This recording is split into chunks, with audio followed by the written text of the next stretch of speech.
नमस्कार, मी प्रफुल्ल कदम। आज एक अत्यंत महत्त्वाचं आणि तातडीचं निवेदन करण्यासाठी मी आज तुमच्या समोर आलेलो आहे। आत्ताच राज्य निवडणूक आयोगाने नगरपालिकेच्या निवडणुका जाहीर केल्या आणि आजपासून महाराष्ट्रामध्ये आचारसंहिता लागू झालेली आहे। माझं परवा 6 तारखेला गुरुवारी सांगोल्याच्या तहसील कार्यालयासमोर महाराष्ट्र उपोषण होणार होतं। या उपोषणामध्ये आचारसंहितेचा काही भंग होतोय का, कायदेशीर प्रशासकीय काही अडचणी येतात का, या संदर्भात मी काही वरिष्ठ अधिकाऱ्यांशी, काही कायदेतज्ञांशी आणि माझ्या काही चळवळीतल्या सहकाऱ्यांशी चर्चा केली। त्यानंतर काही महत्त्वाचे मुद्दे माझ्यासमोर आलेले आहेत। त्यामधला पहिला महत्त्वाचा मुद्दा म्हणजे मी जे उपोषण करतोय ते निवडणूक निर्णय अधिकाऱ्याच्या म्हणजे सांगोला तहसील कार्यालयाच्या प्रिमायसेस मध्ये करतोय। त्यामुळे ती एक कायदेशीर अडचण येऊ शकते, त्याचबरोबर जमावबंदीची अडचण येऊ शकते आणि महत्त्वाचं म्हणजे की स्थानिक स्वराज्य संस्थांच्या निवडणुकीच्या संदर्भामध्ये देशातली एक अत्यंत महत्त्वाची केस मी स्वतः लढतोय। माझी स्वतःची तक्रार आहे, ती म्हणजे खुद्द पंतप्रधान नरेंद्र मोदींच्या विरोधातली आहे आणि ती स्थानिक स्वराज्य संस्थांच्या निवडणुकीमधली आहे। आणि स्थानिक स्वराज्य संस्थांच्या निवडणुकीच्या अनुषंगाने आचारसंहितेचा भंग केला म्हणून मी पंतप्रधान आणि इतर मंत्र्यांना त्या ठिकाणी रिस्पॉन्डंट केलेला आहे आणि आता मी राज्य निवडणूक आयोगालाही त्यामध्ये रिस्पॉन्डंट करतोय। त्यामुळं या उपोषणाच्या निमित्तानं कुठल्याही प्रकारचा प्रशासकीय आणि कायदेशीर दृष्टिकोनातून आचारसंहितेचा भंग होऊ नये किंवा कायद्याची कुठली बेकायदेशीर माझ्याकडून कृती होऊ नये किंवा तशा पद्धतीची संधी राज्य निवडणूक आयोगाला किंवा सत्तामध्ये असणाऱ्या केंद्रातल्या लोकांना मिळू नये, याच्या दृष्टीने मी काळजी घ्यावी असा एक मुद्दा माझ्या काही मित्रांनी सांगितला।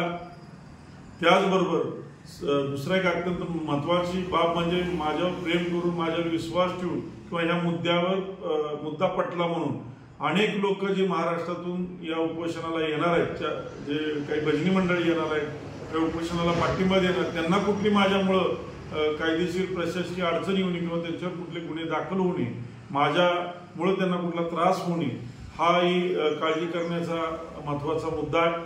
आणि या सगळ्या गोष्टींचा विचार करून मी आणि माझ्या सहकाऱ्यांनी असा निर्णय घेतला आहे की येणारं जे 6 नोव्हेंबरचं जे माझं महाराष्ट्र उपोषण आहे ते उपोषण मी तात्पुरतं स्थगित करावं आणि निवडणुकीचं हे सगळं आचारसंहितेचं वातावरण आणि ह्या कालावधी संपल्यानंतर नंतर घ्यावं, हा निर्णय आम्ही सगळ्यांनी मिळून घेतलेला आहे। मला या ठिकाणी सांगायचं आहे की इतका चांगला प्रतिसाद मिळालेला, आम्ही सगळ्यांनी महाराष्ट्रभर मी फिरून कष्ट घेतलेले आहेत।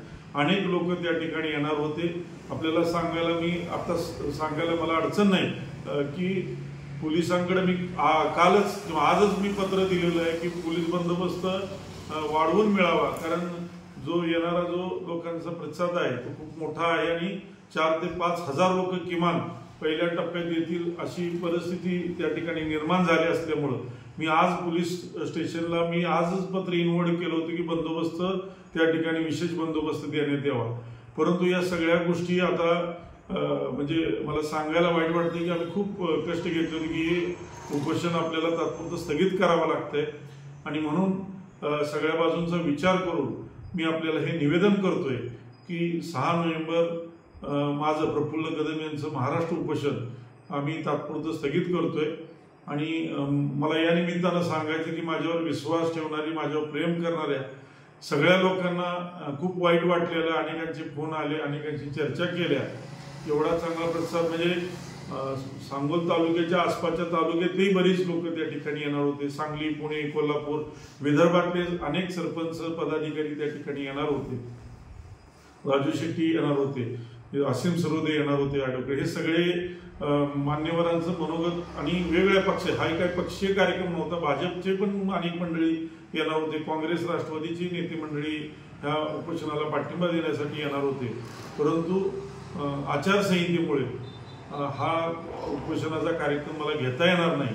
परंतु या मागण्या घेऊन महाराष्ट्राच्या समोर मी या निवडणुकीच्या नंतर, या निवडणुकीच्या वातावरणानंतर मी नक्की या उपोषणाचा कार्यक्रम महाराष्ट्राच्या पुढे घेऊन अधिक ताकदीनं घेऊन येणार आहे। परंतु तूर्त मला सांगायला खेद होतोय किंवा काय आम्ही खूप कष्ट घेतले, तुम्ही समजू शकताय की किती टमटम फिरले।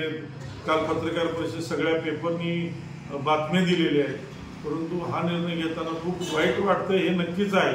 पण चळवळीतल्या कार्यकर्त्याला नेत्याला हे सहन करावं लागतं आणि हसत हसत संकटांना सामोरं जावं लागतं। महाराष्ट्रासाठी हा निर्णय आम्ही घेतलेला आहे। तर तुम्ही हा जो माझा व्हिडिओ आहे, हे जे माझे निवेदन आहे, हे जेवढं जास्त लोकांना फॉरवर्ड लगेच करता येईल तेवढं करावं की जेणेकरून जे लोक येणार आहेत परवा दिवशी त्यांना ही माहिती समजेल आणि ते त्या ठिकाणी येण्याचं थांबतील।